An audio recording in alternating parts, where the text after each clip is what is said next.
Welcome to Cognitive Rampage podcast. We are live, brother. Hey, what's going on? Good to see you, man. My everyone listeners, my friend Marwan Ramsay stopping by. Hey, man, it's good to be here. Yeah, I think it's cool that you just come by. We got it booked. I knew you were coming a couple of days ahead of time to chat and share. And I think maybe like a year ago we attempted a podcast after a very long evening of intoxication. Yeah, that was fun. Yeah, that was an interesting night. But this one is just me and you, man, hanging. And how the fuck you been? I'd love to set it up to where we're already pretty much live when you get here because we haven't talked in I don't know how long. No, so you know nothing. Yeah, nothing. Well, actually, I've been going to schools, dealing with kids. That's what I've been focused on right now. Really? Education. Talk to me. Well, I mean, opportunity is the problem we have in these schools. Yeah. Technology, we're getting tablets so kids could learn math, right? Work in groups. The goal would obviously be to have one per kid, but even 10 for a classroom, they're cycling through.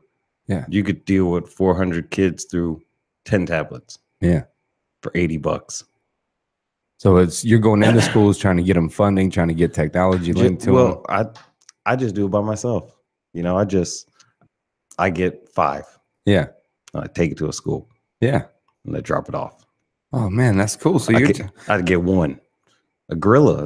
You know what I mean? Why I gotta wait for? Yeah. I'm not asking people for anything. If you want to know how I do it, and you want to drop in, cool. But I just basically, if I can get one, I give one.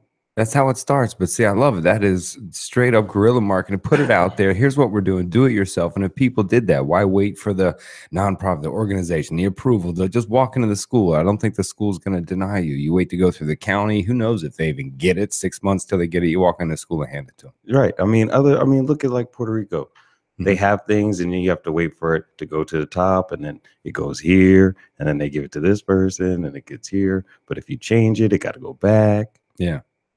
But if I'm a private citizen and I have 10 generators and you let me into the country, I just hand out 10 generators and I go home. Yeah. That's really how it comes down to. Same. Oh, that's neat, man. So you've been walking into schools trying to get them updated. What schools you been focusing on? Any age group or any school? Well, I mean, I start with Highland Elementary. Yeah. And so that's what I've been focused on right now. Yeah. How long you been doing? Just a little bit. I mean, only like a couple months.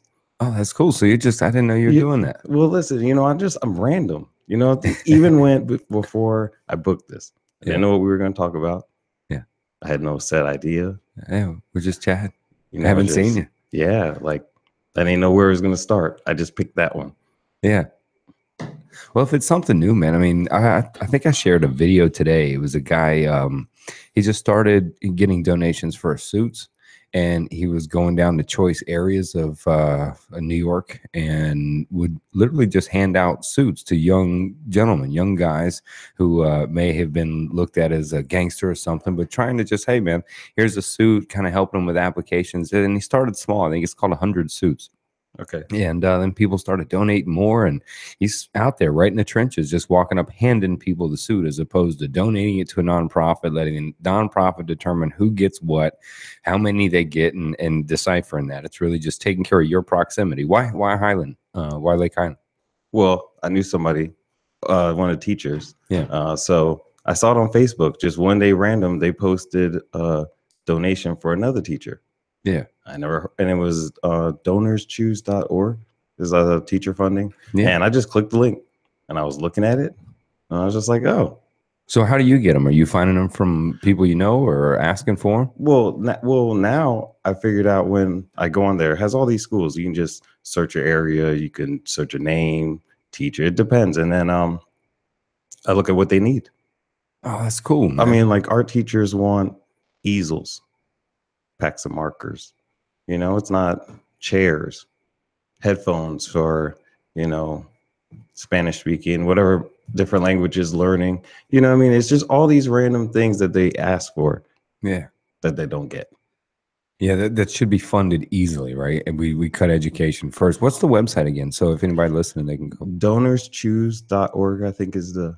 I like that. Yeah. I like the idea. So it's literally say, don't just give us money or donate to Orange County schools. It's here's the specific schools, specific teacher. Yeah, the teachers ask for what they want. And I mean, I went to the website and I looked how you do it, and they help the teachers set up they submit a project, and then they go through, find out the price of everything. They list it on the website. You get to see it when you are clicking on the project. Yeah. And then, do it from there. Well, I got the idea. Well, I knew how to find these things. So they're asking for Amazon Fire. So I just went to Amazon. Oh, so you're bridging the gap. So you're going right to who's asking for what? Oh man, cool as shit. So you're not actually going to people to donate their old stuff or anything. You're going kind of consulting between the company of the product they're asking for. Yeah. So I just moved straight to Amazon. You want fires? So let's get fires. It's brilliant, man. I love it. And of course, a lot of these large companies will oblige something like that. Well, yeah. Well, the funny thing is I haven't even dealt with them on that level. I just do it on my own. I just figure out how to get whatever amount. Oh, you're just buying it yourself? Yep. Oh, man, that's cool as shit. Or getting funds other ways, but just doing it myself. Oh, that's cool, man. And why the draw here? Why the draw to bring technology to those lacking or to the teachers? Why that draw? Well, technology is separating everybody. If the world is good, look, they're trying to do Bitcoin, all these alternative coins. Well, if you don't have a computer, what does Bitcoin mean to you? Nothing. If they don't give these kids textbooks, it's on a, So if we take technology from them, what opportunity do they really have? Yeah, it's true. Especially as they advance, as 10 years, 15, 20 years from now, how much influential will things like Litecoin and Ethereum be? Right. Whether you agree here, there, bubble, blow, I don't know. Yeah. But it'll be here in some form. Digital money. They want cash out your pocket. Everybody's on plastic. I think large companies are good for it too, because in other countries, it's not a government-backed security, which I think a lot of corporations are interested in. The rise and fall of political choices seems rather nice for big corporations. Hey, this is like the rebellion against the man. They figured it out. I mean, for real, if you wanted to say, hey, how else would you do it? It'd be no longer using the standard currency set by that government. No. All right, so the control, the power shift is moved. You're gonna get fucking killed, Marwan.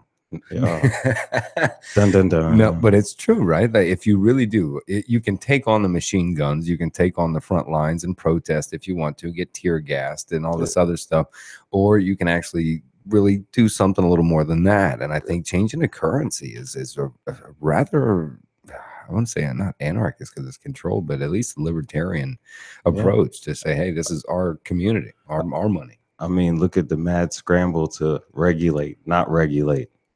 Is this money? We don't recognize it as money. Yeah. Well, the internet now regulating with net neutrality now. I mean, eliminating it. Yeah. It's my thing is, I don't know what will happen when any of these things happen, but I just know even when it's good, it can go bad very quickly. Yeah, it's true. I mean, the housing market did it in 07, 08. Like, how are we stopping the top 1% from controlling? That's basically what it comes down to. It would be taking the money away. That would be an approach to do that, and rather do it by force or by bank or by digit. I mean, eliminating value, or at least bringing something that we can contend with of value that we have access to just as much as they do. Yeah. Well, exactly. Well, see, this is why I didn't plan talking to you, because I just knew it just going all types of directions like a tree. Because now I'm about to bring up, look at Disney World. Yeah. Look at their purchase. Look at that movie theater. Yeah. Look what you own. Yeah. They own everything. Everything here. This is Mousetown. They own it. They're about to turn comics into Unreal. What are they doing? They're building something else now? Well, no. When you buy Fox and you bring in everything else, when you start looking at the top 1% and look what they own. I'm waiting on Disney to do a full-on internet search engine. I mean, they do want their own Netflix. Right. Yeah. Shit. Shit. And now they own majority of Hulu. Oh, man. They own ABC. They own Fox. That's 2/3 of Hulu. So they own Hulu. Fuck. I did not know the mouse was that entrenched. Holy shit. The mouse is powerful. The ESPN. Yeah. They own everything in Fox but Fox Sports and Fox News. Yeah, I wouldn't want to own Fox News. They were like, look, we'll take it all except this shit. You're not handing me this lawsuit. Yeah. You'd buy Fox News, you'd have like 400 fucking lawsuits in a week. That's funny. I purchased Fox, but said leave this bullshit out. That's funny. Oh, well, I'll applaud you for that, Disney. That's a good choice. Hey, more power to him. I'm not mad. I'm watching movies. Yeah. So hey, And Netflix too, and Hulu. Jesus, it'll be Google, Disney, with a couple other companies, man. Yeah, we'll be eating Disney tacos or Google tacos. Everything will be one of the four. Look, we're living in a stadium style lifestyle. So people at the bottom, and it just stacks up, and everybody's pointing down, telling the people at the bottom they're bad while they're eating the good food. Yeah, that's what we live in. I dig it. I agree. We do, because the better the seat, the better the food, the better the view, right? That's like box seats at the football game on Saturday or Sunday. You got the AC, direct bathroom. You're not amongst the peasants down there in the plastic seats and plastic beer cups. Oh, yeah. No, we rather give the Marlins a city funded stadium and they sell off everybody. Yeah. God, what a game. That is the game, really. It's the right. trading of people and the winning of championships and sponsorships and new stadiums. That's the actual game that's happening. And you can save a kid with a tablet for $80. Yeah. Somebody so-and-so signs for $300 million. Oh, man. Can you believe it? Second highest paid quarterback. And how much is those iPads for the... A lot of players do some nice things, man. Well, you know what? The problem I have with that is I'm not mad at the athletes. Yeah. The owners have money. It's true. See, would you walk into Walmart and yell at the employees for their salary? No. That's Walmart's business. So why do we yell at athletes because owners have enough money to pay them $300 million and not be mad? Right. And renegotiate something. Yeah. Because like you said, these players do go into communities. They do things. They come from these communities. Yep. That's true. And they try to change it. Yeah, they do try to help, man. At least they're bringing some of that big dollar to it. But really, when you do question, I can't remember the comedian where he talks about rich and wealthy. And he talks about an athlete who signs a big multi-million-dollar contract. It's like, rich. Guy who writes his paycheck, wealthy. He's got 13 on the payroll writing that check to 13 other people. It's like, that's the difference between rich and wealthy. Oh, you're right. It's not about the flash. Look at Warren Buffett. Oh, yeah. He still got his original house. Yeah. You can't get out of touch, man. Money puts people out of touch if you let it. You really do. Sometimes when I meet some people that have been around money their whole life, or they're older, and I mean real, like, wealthy money, you talk and you want to like knock, hello? Are you home up there? Can we connect on any level right now in our conversation? They look at you as almost this dazed plastic look, like, yes, we are talking and great. We've done well. Our business is then our da-da-da. You're like, wow, man, you're not even home anymore. No, because that's all that's important. Yeah. That's how you're judged. That's how they look at you. That's why I say the stadium style. You know, just looking at you like it's a football stadium. You don't want to be on the football field of life. That's why it's always I always kind of chuckle, if you will. I know you've heard before that we're the sum average of the 5 people that we hang out with, and cut the dead weight. And you should hang out with people more successful than you. These cliches. And I thought about, what about those successful people you're hanging out with? If they abide by that rule, why would they let you hang out with them? And if you're supposed to cut the dead weight and hang out with people, well, then how did they get that rich to allow you to hang out with them if they were smart enough to follow your rule by only hanging out with people more successful than them? You're right. You see what I'm saying? No, I totally agree. And then I love when they cut the dead weight and they're like, wait, what kind of fucking friend am I? See, well, that's how I judge. See, when you put it like that, you're like, well, why do you want me? Well, you know, we start putting these rules. I'm like, well, start questioning why I'm in the group. Yeah. So got to step back. You do. And I'm like, fuck. Well, what if I get on hard times? You're going to be like, hey, bro, you've been dead weight in 2017. In 2018, I got to cut you. It's a rule of turning my life. I'm cutting the dead weight of my friends that don't add to my life and take away. And frankly, man, you've been depressed, Marwan, for a couple months. So we can't be friends coming in. You know what I mean? If you follow this cliche New Year's shit, man, you're like, you won't have any friends. Ain't nobody coming to the party. You're just hanging the fuck out. And you're like, damn, I had to cut all the dead weight this year and no one's calling. Yeah, no. See, that's the problem. We have to have rules, but you got to know when to enact them and when to forget them. Like that's what you do. Like you're like nobody's gonna steal money from me, and if I loan you money, you gotta pay me back. You got family that took forever, may never did, or friends. You didn't care. Yeah. You were like, ah. And then you know, one point we're like, hey, let me borrow some money. So they're like, yeah, you forget. You're like, fuck. Yeah. I didn't get him back with that 20. And then you're like, you know, this bitch borrowed $100 from me.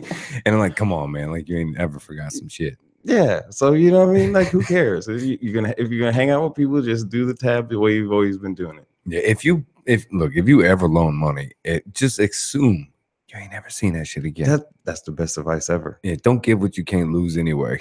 But if you're fucking loaning, just be like, I'm never gonna see that again whatsoever. It's like shirts, you know, clothes. Yeah. It's like, hey man, we borrowed a t-shirt.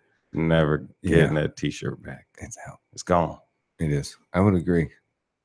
I find that's not so true with underwear though. No. Okay. I don't know if anyone's borrowing my underwear though. They probably wouldn't give it back. I should probably know that, right? Yeah. Okay. But hey, in this day and age, you never know. So what are you doing now?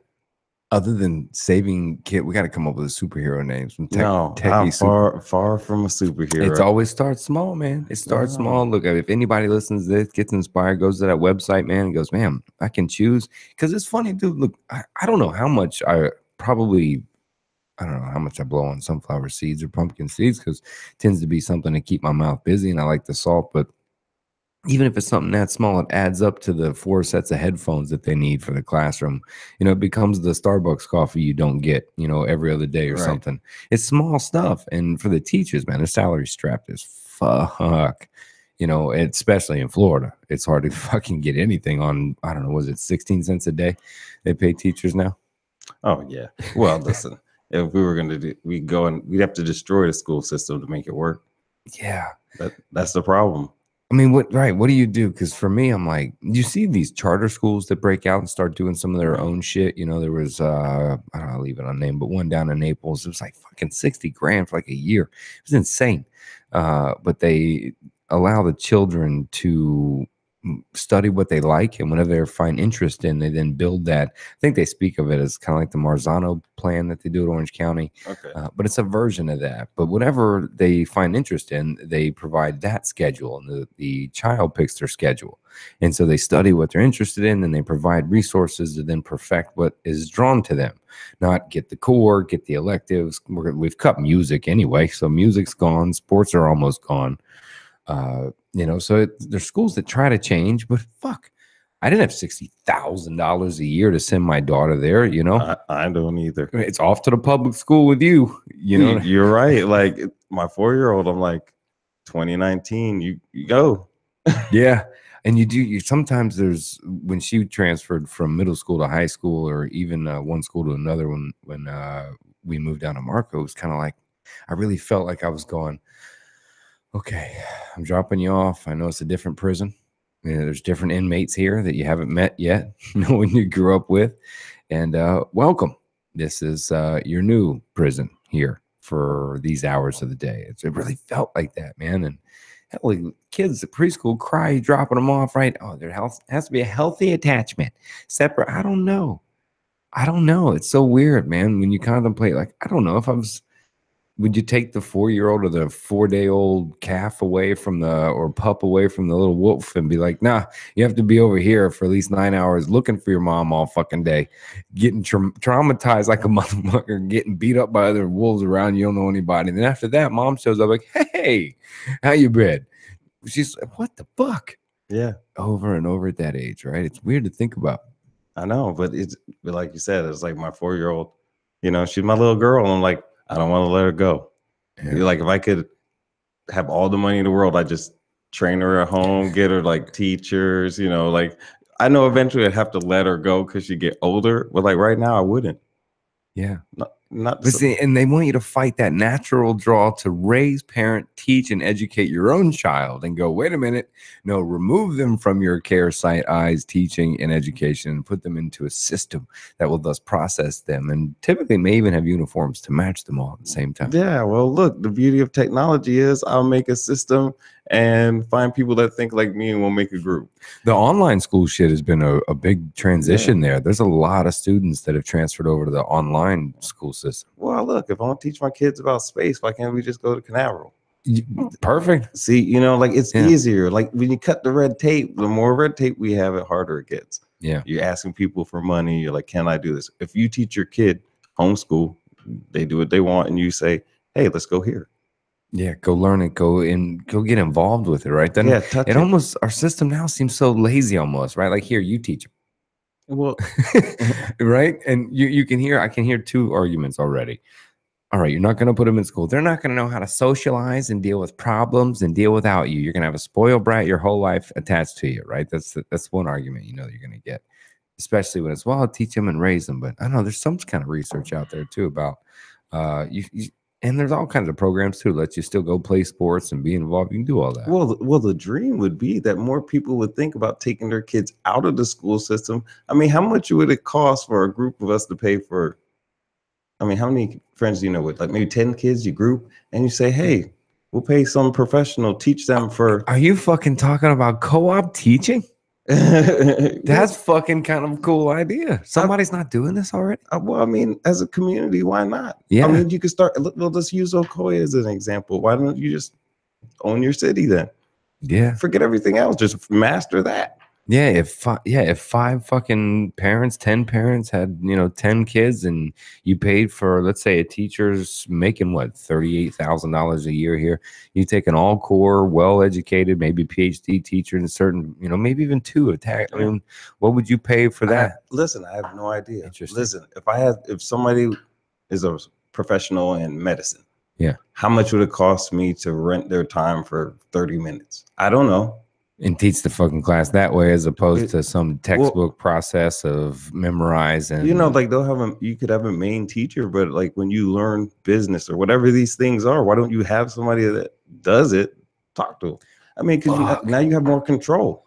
It's back to control. Eliminate the education system, but make educational routes within every job title, right? So imagine if you have some sort of, they have the internship idea, but do it from a young age. Imagine if some youngsters, I mean, look at the ones that start playing golf at 6 months old. I know it's not possible, but I'm just saying, the ones that start early at young age to become prodigies at this shit. I mean, imagine taking a 7-year-old and from the beginning putting them in something like the stock market.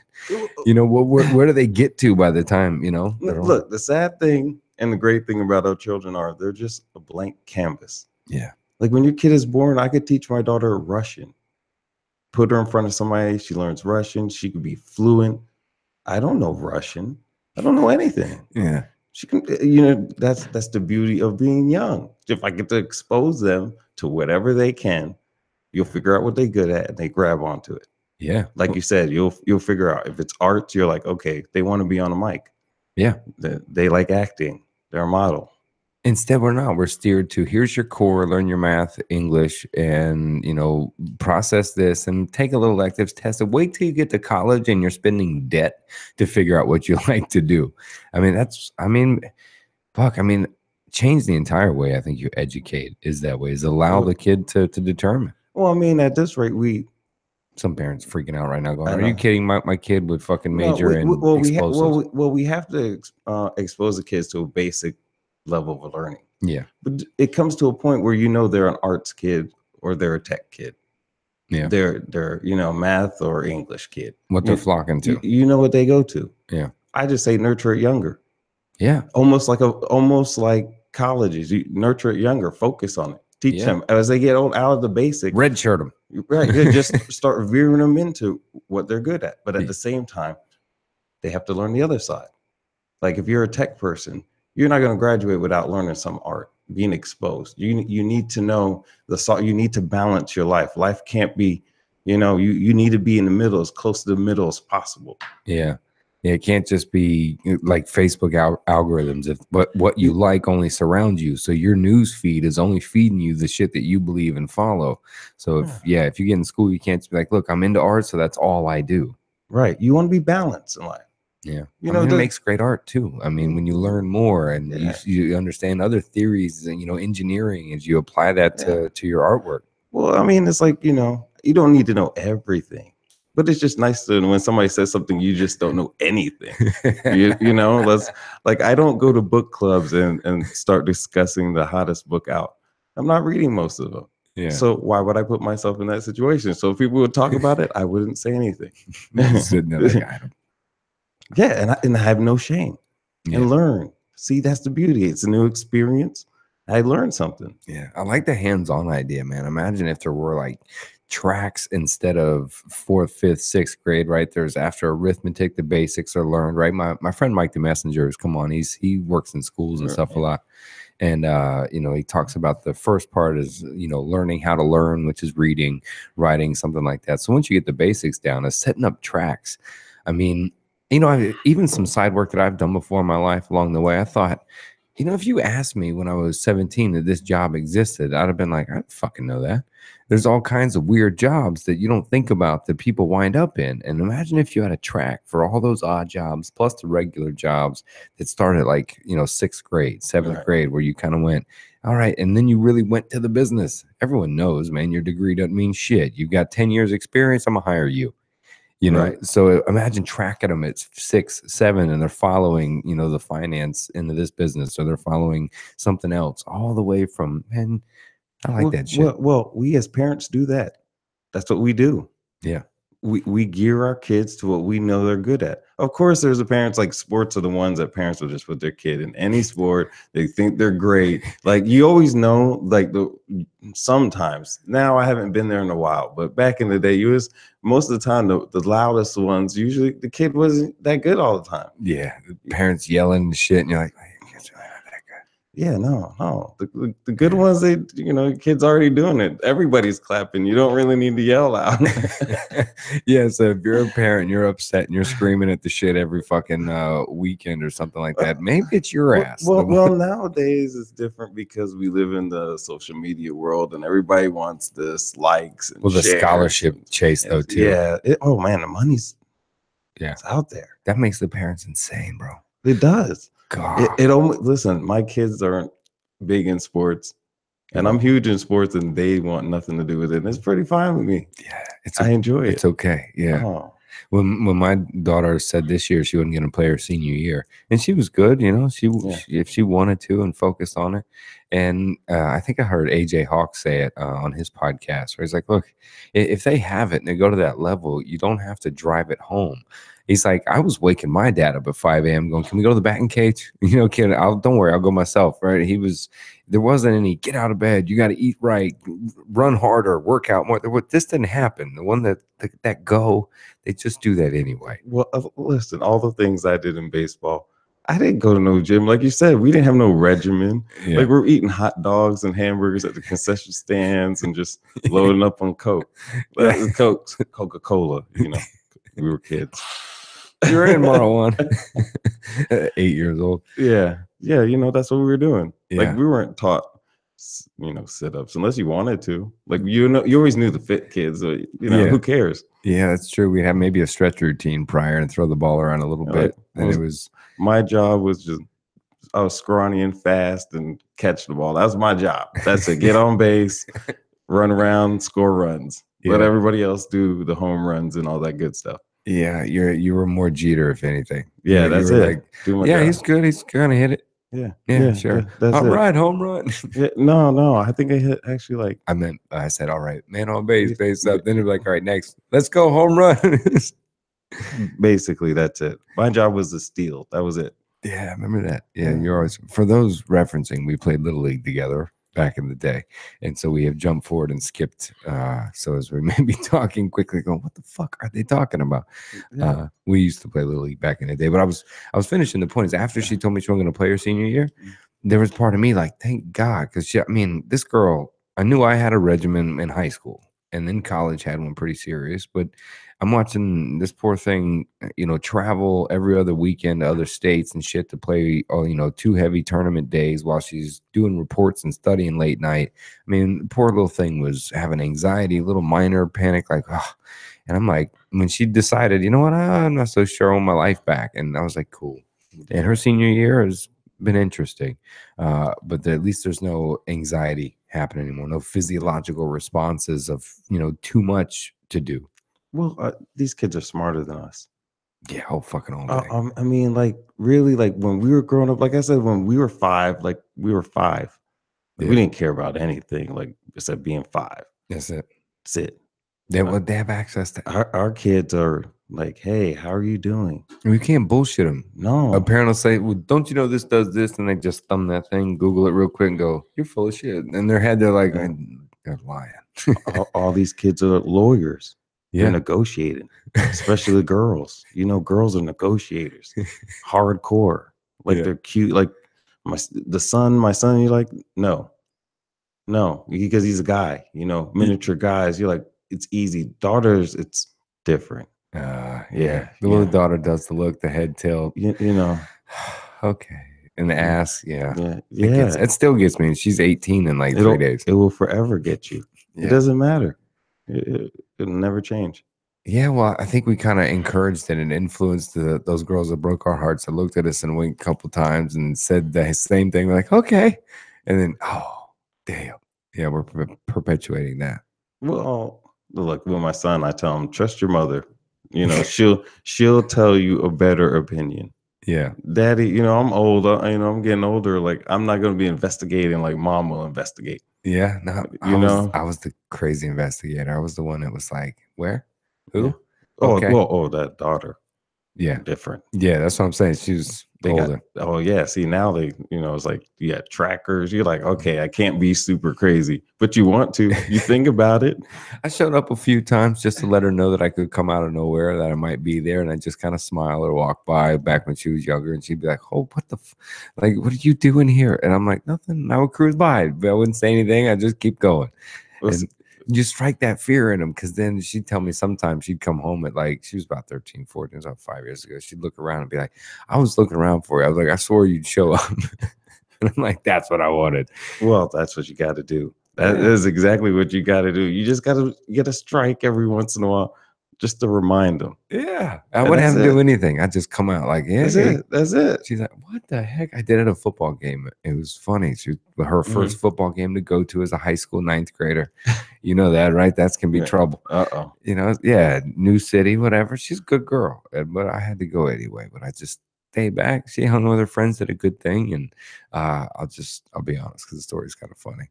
I responded because some kid that was maybe half her size, she's tall for her age, and grabbed her arm and tried to force it to put it around him, like, give me a hug. Right. And I was probably 12 feet away, man. And about the time I saw the grab, I made a beeline, and I was working out a lot. I was doing dumb stuff, lifting too many weights. So let's just say I was 240 at the time.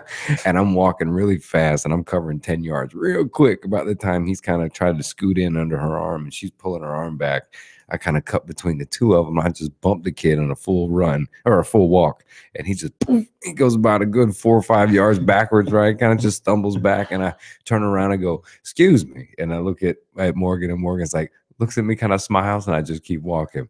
And she had no fucking idea I was there, man. And then I heard in the background, like, her other friend go, is that your dad? Morgan was like, "Yep."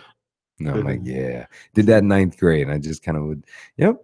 Just so you think about it, that little party you went to, you know, I never would. As she got older, I didn't pop up. I think our goal is dads with daughters. You just say them to trust you enough to tell you when it's important. That's the fucking biggest key, bro. That's it. Right.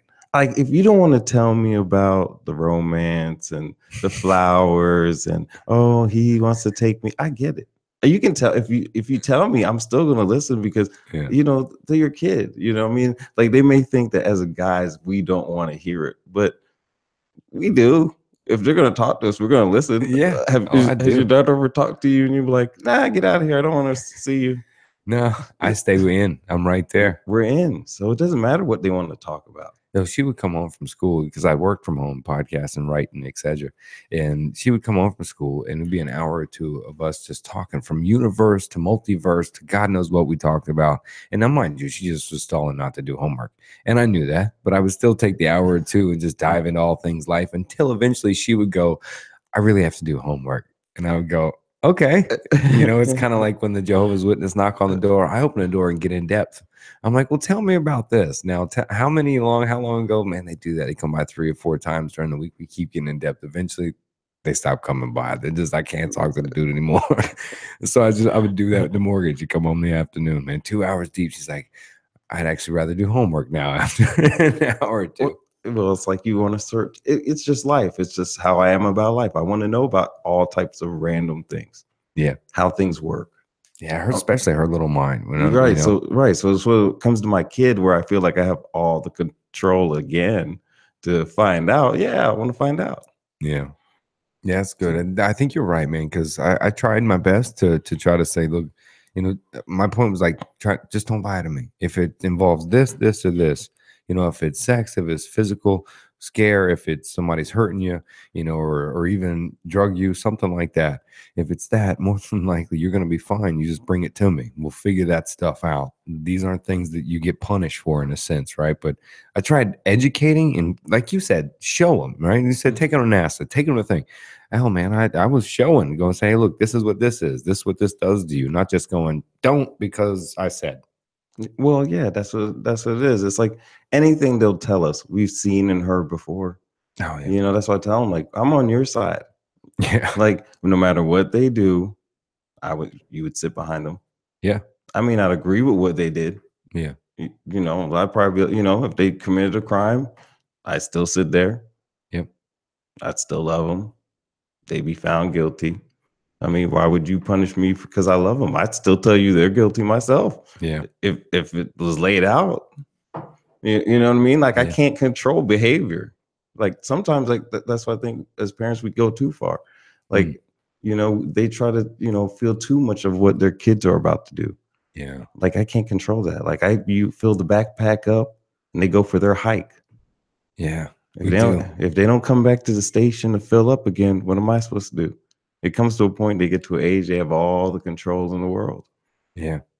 That's true. There's so many parents that do it. It's organized play dates, structure they tell them they need, if school isn't boring structure enough, it's involved in this activity, keeping them busy, not allowing them to even be a kid, be freely open, or even risk it. I remember, there's not a chance in hell. Parents, some may.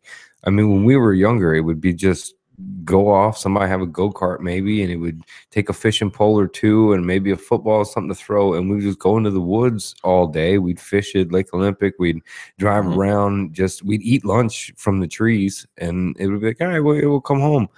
And no fucking way parents doing that today. It did start to get to a point where our parents wouldn't let us go unless we had a group because there was homeless issues starting to happen as we got older. But today, there's none of that shit. Oh, man, I remember being a kid and we just get a stick and rope and a hook and bread. Yeah, just fish that way. Yeah, like we'd spend a weekend digging a hole just to see how far we could dig a damn hole. Yeah. I'm old now, man. We sound like those people. Yeah. No, but hey, you know what it is? What it is. I still enjoy the young stuff. They call these millennials lazy. I'm like, hey, they can order food on their phone. I don't blame them. Yeah, I don't think they're that lazy. I think it's hard to stimulate them. It's hard to give them something that keeps. A lot do have the attention span of a fucking gnat, though. For real. It's just like, what? You lose them if you can lose them like this. Well, look how much information they're exposed to constantly. Yeah, I don't think even as adults, I don't think our psyche's ready to be exposed to so much knowing of what's happening all at once. No, man, there's so much things coming from all types of directions. Like, like now life is about, you get so much information, you now have to figure out what you don't need. Right. It's almost like sports, like as now dissecting stats. It's like now, when you're looking at and you're evaluating teams, they have millions of stats. Yeah. But wins and losses are important. Football turnovers are important. It's too much. But there's lots of other stats I could tell you, but they don't matter into the real. That's life. Like now, you have to. People get caught up on the wrong information. Now takes them down this direction. Oh, they get caught in those holes of what they believe and get wrapped in rabbit holes and conspiracies too. Well, but that's that social media fire. Like they pick something and they ride with it in a direction, and that's it. Yeah, and I can also see why a younger generation would go, there's so much information, I'm fucking turning it all off. So they don't engage in anything with love or compassion. Or they just go, I don't care about any of it. I don't care if it's corrupt. I don't care if I'm lazy. I don't care if eating this is unhealthy. I don't care if staring at this matters, because they've all told me this and this is kind of a lie. I can Google something to argue anything you tell me. So frankly, I'm fucking out. And I mean, I can get how a young mind would just say, I'm out. Let's make some emo music and take too many pills. I can see where that would happen because of the exposure of just fucking too much. It seems like the world's fucking ending. If you don't know any better as a kid and you skim through news or the social media in the right context, you would be like, we're all dying. It doesn't fucking matter. Just live you and be you. You're a star. Remember Y2K? Yeah. Y2K was crazy. Yeah. I mean, we thought everything, the computer was going to crash. Like, oh my gosh, what's going to happen? Yeah. For a few people, I know a few people took that shit far. They drove to other places. They had doomsday shit all packed up, bug out bags and 80,000 rounds of ammunition. People were getting serious. I mean, it happens all the time. Yeah. And then it blows over and we move on to something else. Yeah. And then I think at that mind though, because at least we have a longer experience to be able to say that, well, they threatened this at Y2K, right? But you're looking at a kid who's maybe 13, 14, didn't understand or see this. So they're saying, oh, this is ending. The nuclear war is going to happen, or AI is going to take us over. Something's ending anyway. And this huge revolutionary push, I think. But I do think this is actually going to be some part of my rampage I was going to talk about, but I wondered that if maybe the newer generation now, not so much the millennials, but younger, there's a real lack of struggle, if you will, unless you push back against the resistance or the man per se, or find a way to be offended. And because there's less struggle in the growth of maybe childhood development, whatever it is, they create the struggle through creating the offense. I've been offended, so now I have the struggle. Because I think humans need struggle, resistance to be able to grow, to flourish. We need that resistance. And if we don't have the struggle, I think maybe the younger generation, I think they create their struggle because they don't have much of one. Well, to your point, except the man. The man is the serious struggle. Well, to your point is, too many times we're trying to save the people in the system of this game. Mm-hmm. What we need to do is change the system. See, for example, if I just go to a poor area and if you just say, all right, it's the majority Latino, Black that are poor, and we just save this area. We're just like, okay, we'll just get you guys out of there. Well, the same buildings are there. They still suck. And you know what I mean? Like, we got to change the system so it doesn't replace. Yeah, it's not saving people from a system and then giving them the leg up that the other people had in the broken system, but eliminate the system and build. I would agree with you and build something that's like people want to get rid of welfare, right? Mm-hmm. How about just think about the things you can buy on welfare? You can buy your Halloween candy. I can buy big bags of Jolly Ranchers. Yeah. Why? Yeah. So you're telling me you would get rid of welfare as a whole, but instead, wouldn't you just look at what they allow you to buy? Yeah. You know what I mean? Like that's insane. Yeah. You can buy all the candy you want. You can buy all the soda you want. Yeah. Anything you want for the most part. But what do people tell you they're mad at people buying? Lobster, steak. The good shit. And I'm like, but at the same time, we live in Florida. Why is it good? I could just go out in the water and go get it. Who told me that lobster was good? Some restaurant that charges you $100? Oh, it used to be a avoided food, man. You know what I'm saying? Like you didn't touch it. But I mean, this is food that just like if you saw a cow, like why is the cuts of a cow more? No, it's just that restaurant making money. Yeah, it's the demand of whatever's happening as a whole. Yeah, so I'd rather if you like seafood, spend all the money you want on seafood, but you can buy Snickers. Have you heard of universal basic income? They I kind of entertain it. I think about it for a second. Now, I don't think 100% of the people would follow suit. Right. But I do think a majority would. And I think about if the majority did that economic stimulus or inspiration to others, that freedom to do so if the basics are covered, I entertain it. Okay, so I've been thinking about opposed to the broken system now. I've been thinking about automation a lot. Okay. So my problem with it again is the system. So here's how the system is being set up.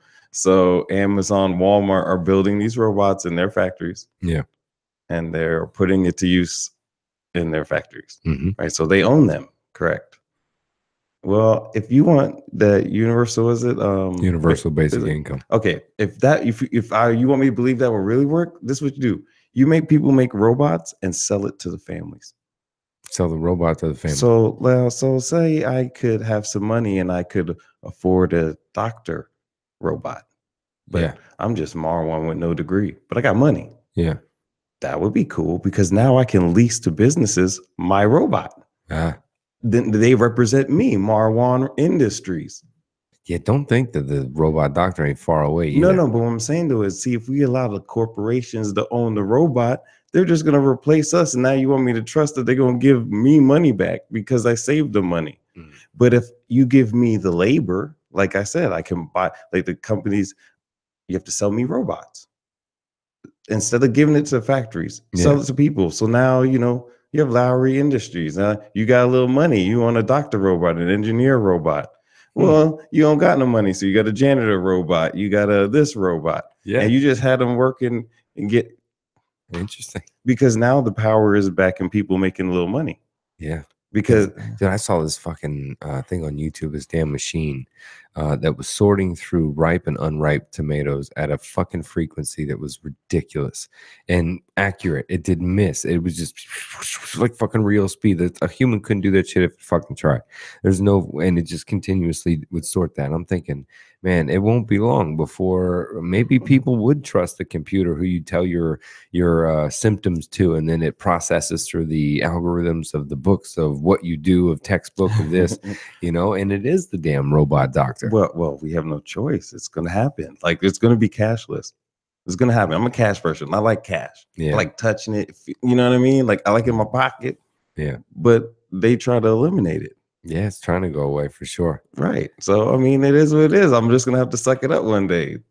The bills will be gone. Like, you'll just have like souvenirs. Like, God, it's changing in such a short period of time, man. It's like from what it was to what it used to be to where, I mean, one little invention can turn everything into something else. And so sometimes I do step back and go, just 50 years. You know, what is it? What's the application? And it feels like we're still running on archaic systems or archaic veins or muscles inside of something that's evolving. We're changing so much on the outside in so many ways. We're growing even together, but then we're like held together. The infrastructure of this is so fucking archaic that the truth is that it really doesn't have any real consistency. It's not going to stay held together without that. You know, you're right. So, I mean, like, but that's the way we're going. The world is just, they're going to force us eventually. Yeah. You know, it's like I get mad going down the highway because I'm like, why don't you just make people have e-passes? You obviously don't want us to have toll people. I'm waiting for the automated cars. I can't wait. Who you telling? I hate driving. Oh, fuck. If I could chill and just get it, that's 30 minutes a day or wherever and no traffic. Plus, you're not going to have more than likely the moron that does do the oops. I mean, the computers seem to work a little better. Yeah. Oh, yeah. That would be great. Listen, I'm all about the technology. You're right. But, you know, the mix of humans and the robots is kind of scary. Yeah. Like the variables start going. Can't have override. Yeah. Once the computer's driving, you can't be like, oh, this fucking computer and override that shit. Yeah. Yeah. No, I don't trust. Can't do that. No. But I'm down. Definitely down for those changes for sure. If we even... Why don't we just go all the way and get our teleportation shit going? But listen, I mean, at this point, the only thing I'm not doing is going to Mars. You can say, I'm not leaving. Yeah, no. I'm not. I don't do heights well. Yeah, no. I don't do heights well. I don't like it on, was it Planet Earth on the Nat Geo? It looks great on TV. That scares me. Like, I don't, like. I love that primal shit. As long as I'm not, man, I had an issue. I got elevation sickness, man, out west at like 11.5. It wasn't even that high, but I did it in like 30 minutes from like 6,000 to 11,000. Yeah. And man, then when I played frisbee afterwards for like 2 hours, really hardcore frisbee, man, and dude, I was like, fucking kill me. Fucking 5 days altitude sickness, brother.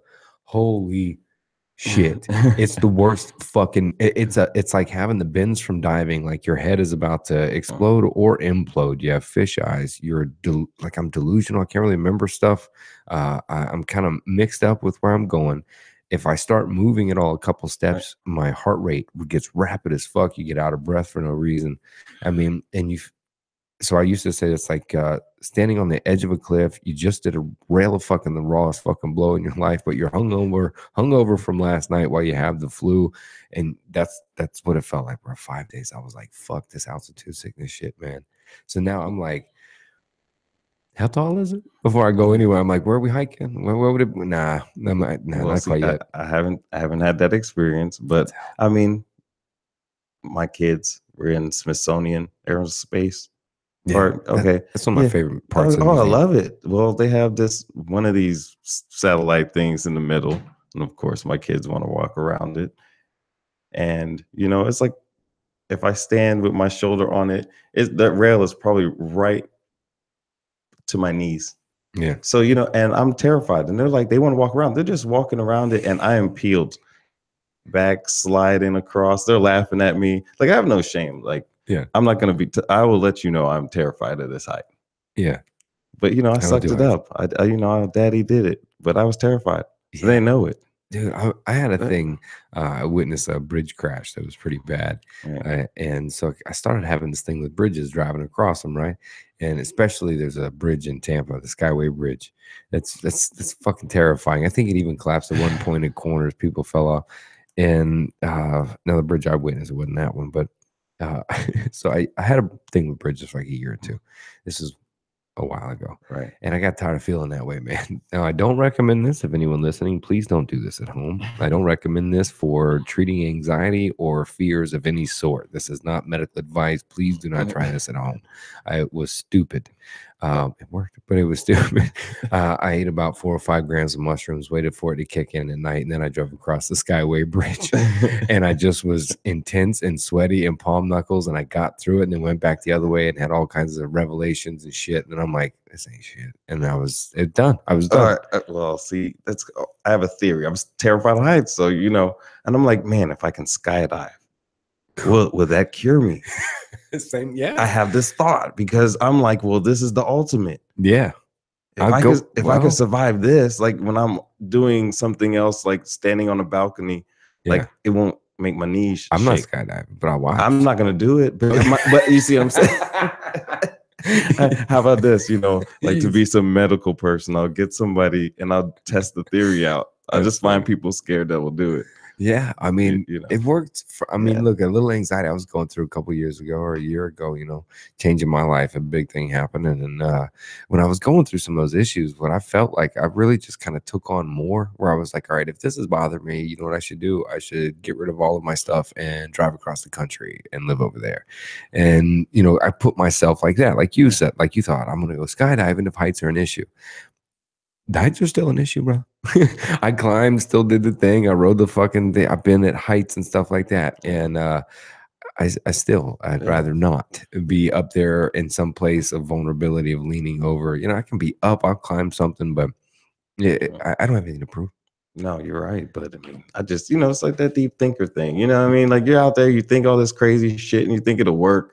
Yeah. But I'm not gonna try it. Like, yeah. It's like most of those, smart doctors that do all these experiments, like most of them don't do what they're asked, to others. Yeah. So, hey, that's what I was thinking about, but I don't think it'll work. No, I don't know. No. The bridge thing worked for me, but the heights thing, I still kind of go, like I'll fly. I don't have an issue with heights when I'm flying. I have an issue with the logic of the airplane itself when I'm flying. I typically am flying in the airplane going, I don't know, round metal aluminum thing, the weight, the height thing, that itself bothers me. It's being locked in this aluminum tube, God knows how high I am at the point. No. Now, mind you, give me a Hawaiian sling or a spear pole and put a few sharks around, but a nice big grouper, and I'm gonna spear it. I'm gonna spear that without a problem. I'll go take the boar with a knife if I need to, or I'll shoot it more than likely up close and personal, or I'll lobster and I'll shoot hogfish around barracudas. No issue. No issue. You put me on the Orlando Eye and that Ferris wheel, you let me spin on top of that motherfucker and that shit breaks down. I may have to attempt Spider-Man shit to climb down out of that Hey, motherfucker. listen, that thing is like slow torture. Did you do it? Oh my gosh. So you listen, you know, You fucking did it, but you got a problem with heights. You did it? terrified. Have you ever been on it? Hell no. Oh man, I did it. Listen, so slow, like you're growing up, and as soon as you start seeing the horizon, because I'm like, normally I try to center myself and I'll just look down. You can't look down. There's glass everywhere. There's no looking away. No. You're No. saying it lost. No. You're like, no, it's you're okay. Yeah, you know, you're just terrified. Just How long did it take you to go all the way around? it's like 30 minutes. Fuck.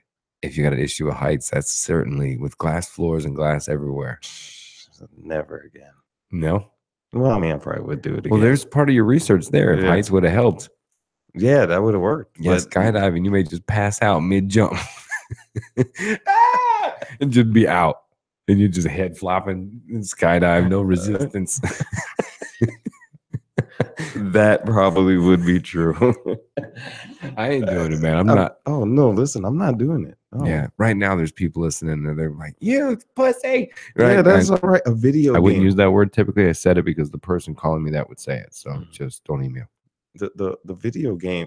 Just looking at the heights on a video game would bother me. You've seen those one of those kids finally fell, man. That was sad as fuck. Those videos where they walk on like the buildings and shit, man. That's hard not to get vertigo even watching those kids. But why? Right. Why? Right. I ask these kids like, why? Yeah. I mean, me. If everybody just know, if you see a photo of me like that, it's Photoshop, green screen. Yeah. There's no way in hell you would get me like that. Just riding the unicycle across the thing and then hopping it from the bit. Yeah. God, just thinking about watching that guy hop that unicycle across on the bridge, I kind of exactly. Like I'm like, why? Yeah, I don't.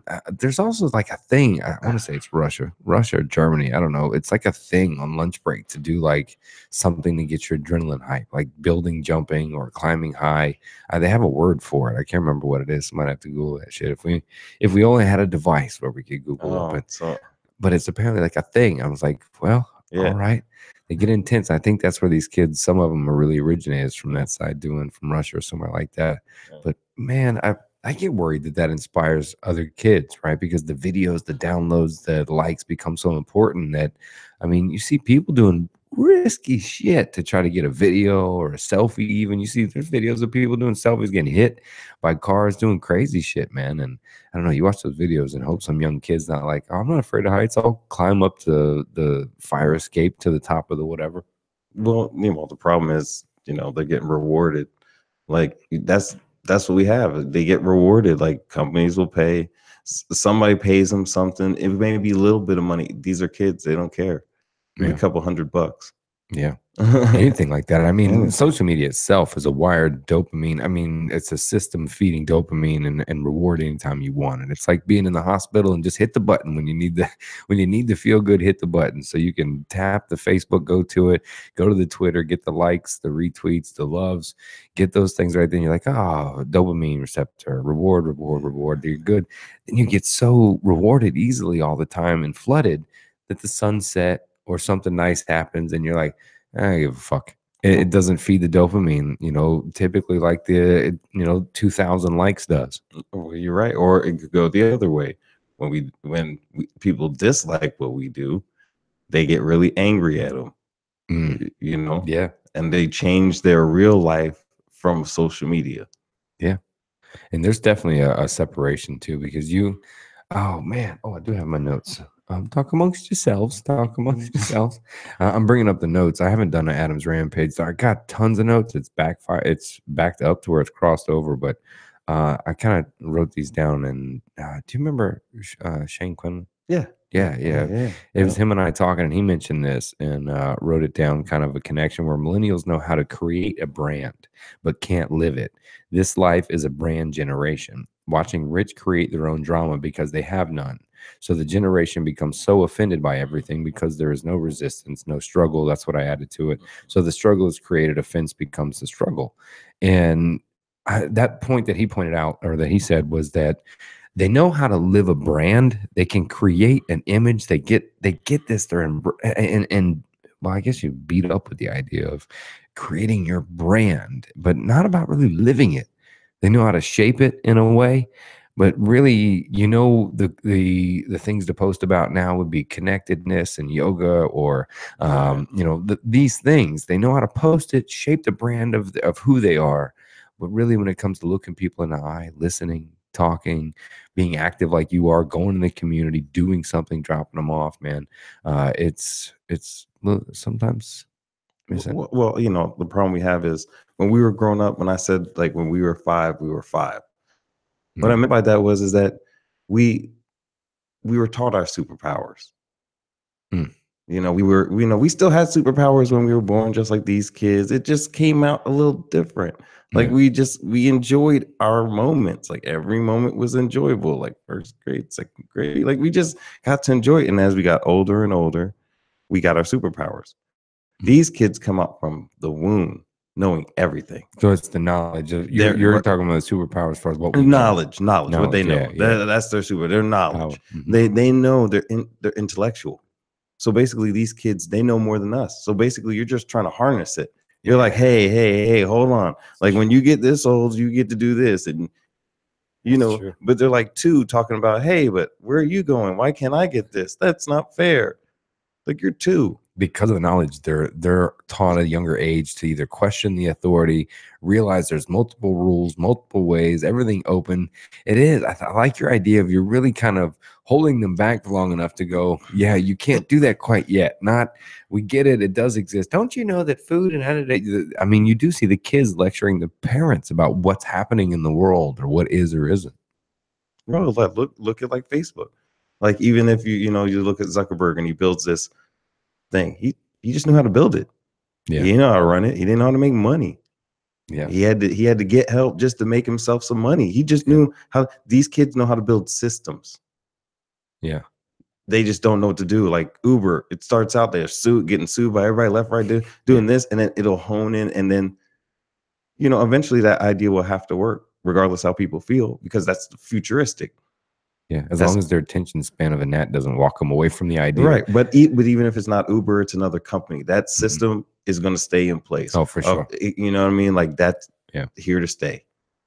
Yeah, I think they do Uber planes. I think I was talking the other day about doing Uber helicopters. I mean, imagine you just fucking call one and get one to come pick you up somewhere if it's that easy on the phone. I mean, that kind of delivery of people, that may be the automated cars, to where they say you don't buy cars anymore, to where you just get picked up by the Ford version of Uber. Well, I'm just saying, even if there was a private jet Uber, right, where people you could just book a seat, right, and all that, we would all just use it. We don't, as long as that person's qualified legally, what I mean, like that's what we do, because we're consumers. We just want prices. Like that's true. Like we want to travel, we want to do things, and it costs an arm and a leg just to get across our own country. And then you go to Europe, and they're going to different countries for peanuts. Yeah, super. I mean, God, Rick Scott here in Florida could have did the damn the light rail at least. I mean, fuck, man, that'd have been. Imagine you could go to something in the afternoon in Miami, and then or in the morning from Orlando, the afternoon in Tampa, that evening in Miami, and back to Orlando before the day's over. I mean, God, to say no to kind of mass transport like that, I hope Elon Musk shit works out, man. He's trying to do that fucking Hyperloop. Yeah, Hyperloop. 45 minutes, LA to New York, bro. Listen, I'm all for everything. I'm just not the first rider. That's about it. No, me either. Yeah, like I'll be there. Ride. We'll celebrate 1,000. Let's let it work out a little bit. That's true, man. Imagine that kind of speed, that kind of distance. But I'm all for it. Yeah, 45 minutes. But Elon needs to ride first. Yeah, I mean, look, if they make the RoboCop body and my head could get on it, like I'd be a candidate when I'm dead. Like, what am I gonna do? What do I care? Like, all I'm gonna ask them is, do I get to know that I'm in the RoboCop suit? That's funny. That's it. Like, what do I care? Like, I'd be dead. Like, so I don't think I'll be around to see the technology of eternal life. Like, we're not on that one. But well, there's a documentary called Immortals that's out. Aubrey de Grey talks about it. I write about it in my book too.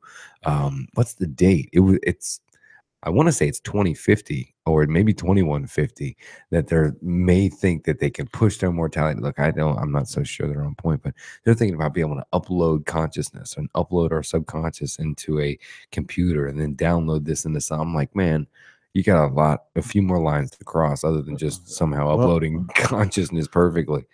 Well, I mean, look, But it's a great documentary. I mean, but hey, look, I'm like, look, as long as you're not killing me and I just died naturally, however my life is going to live. Yeah. I don't care what you do with the body, conscious. If you're smart enough to capture whatever you just said, go ahead, capture it. Yeah. I'm gone. Like, I don't know. Like, you know what I mean? That's the end of my life. I would have been officially dead. If you could get immortality, would you take it? You could be any age. Any age, yeah. Well, yeah, of course. Why not? You would? But but I'd be older. Like if you asked me when I was younger, I would pick a way younger age, and I've learned that no, there's nothing wrong with being 30. You know what I mean? Like, or older age, 20, 26. You know what I mean? Like before, you'd be like, no, man, I'm gonna be 21 and young and fun. That would suck. Yeah, you'd be a fucking idiot. Yeah. So what age? So I wouldn't take immortality, not currently. Not now. Well, I mean, yeah. I mean, it depends on what, because I don't think I get to see that option. So, you know what I mean? So, because like I said, I'm not going first. These things gotta, they have to be more normalized. Yeah. So, yeah. Hyperloop a goat and then make somebody else, live a little longer than you tell me. Yeah, go ahead. I'm gonna read it. I'm curious. Model 3, maybe. Yeah. I'll give it a roll. I'll give it a go. Yeah. I'm just not going to Mars. Yeah. I don't even get the LASIK shit. No, the shit for the eyes, I won't do it. I know. I can't. I don't want to put a laser. Remember when they made CDs? Nobody really knew that after like so many years, the CD just dies. Yeah. All the information on it just goes away. And so I was like, laser disc, CDs, this thing, you want to beam in my eye and then for a while. And then what if 40 years of shelf life and everybody got it done, you just go blind immediately after some 40. I'm like, fuck that. I don't care how bad they are, man. I got 2 of them and they work right now. You beam some shit in my eye. I'm now not ever getting LASIK. I mean, think about it, man. You're right. I'm not risking it. Yeah, no, I wear glasses. But, I hate all these people that don't need glasses to step up the game. So they make people that do wear glasses be forced to buy all these frames just to feel like. I squint. There we go. I make the squint fit. What's that say? They got sales. I mean, like this. Yeah. Yeah. Well, man, I gotta wrap this up, man. I gotta go to Fusion. I'm actually way late. I'm supposed to be there at 7:30, man. I do kickboxing with JT up at Fusion XL. You know those guys, right? You know all those dudes. Julian and JT and Edwin. Yeah. I actually went up there before. Yeah. And I stopped by there by a friend by accident. Yeah, we started a new show. Well, the first show that we're gonna do is Thursday the 20. It's Wednesday the 27th right now. It's Thursday, I think, is what I set it up for. I promoted it, but or the 28th maybe. Could be tomorrow actually. Yeah, we're going. It's called the Fight Live. We're gonna broadcast live from Fusion and talk to the fighters, talk to people that are fighting for their life, that are there working out, trying to get in shape, and kind of share the stories of real fighters that are, trying to do it for a living, coaches, wives of fighters, boyfriends of fighters, and just have fun on doing that live. Probably do it once a week up there. Oh man, that's awesome. Dude, this shit, where do you well, don't say on air where you live, but are you too far from here? No, I'm actually right by that gym. Oh, that's fucking sick. Yeah. So just come over now more. All right. We'll fucking hang out and do podcasts, man. Next time we have a fucking beer, we can hang and chat for hours. I was supposed to bounce out of here earlier, but I appreciate you sharing. I love sometimes when I guess what we're going to talk about and I put it on the thing and we write up and, advertise who's coming on, what we chat about. And by the time we're done at the end, we can talk about any of that. Yeah, no, that's me. It's going to be everywhere. So I just go with the flow. You figure it out. I fucking love it, man. Well, fuck, you got to come over more and hang, man. Yeah, Friday night, sometimes we just say Friend Fridays, man. We start a fire out back. We play some pool and hang out. Oh, man, just let me know. Yeah, this weekend, actually, I'm taking, we're going hunting. My girlfriend Patricia's going to take one. We're taking her son and my daughter, and a wonderful place, Ross Hammock Ranch. If you ever want to actually hunt, they even got eco tours, even if you don't want to hunt. But beautiful place, 25 square miles over there. So it's not like some caged in facility, but It's a beautiful place down there, even just to go to relax. But we're going there this weekend, so she's gonna get her her hunt, and she'll be the one putting meat in the freezer in the house, man. Oh, see, look at that. I see. I would suck at that. That is something I would not be good at. I think you'd have fun. I'd had tons of fun. I just don't know if I'd hit anything. That's the key. But I'd have a great time. I think you would. She's actually, we're gonna probably end up doing some tracking and going into the brush. And, yeah, you know, I mean, I'd show up dressed the part, ready. I just don't know if I'm getting anything. That's about it. Well, man, now that you're just down the road, man, heck, come do some more shows and drop by, man. Hey, man, anytime. Anything you want to cover or chat? Where, again, what's that website, bro? Where you're doing all the donating and stuff? Well, donating, you go to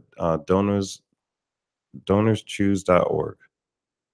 You know, buy something, pick something up, hey, take it directly to check it out. I mean, it gives you an idea. You know, you can go through them, but I mean, for me, it just, as a private citizen, it gave me a teacher. Like, you know, they sign up for it. They work, you know, so you could contact that teacher directly, so you know exactly who's getting it, exactly who you're donating to. Yeah, do whatever you want. Like, talk to people. That's what all I did. You know. Well, as this blows up and you're going to influence some people to do some more, and as you do more, man, let us know what we can do to help out what you're doing too. But come back and let's chat more about how big when I organize a little more, then I'll do it. It's like I said, I just do it by myself, like just random. For now. Yeah, for now. That's going to change. Yeah, that's going to change. Yeah, man. Appreciate you coming by, bro. Yeah, man. Anytime.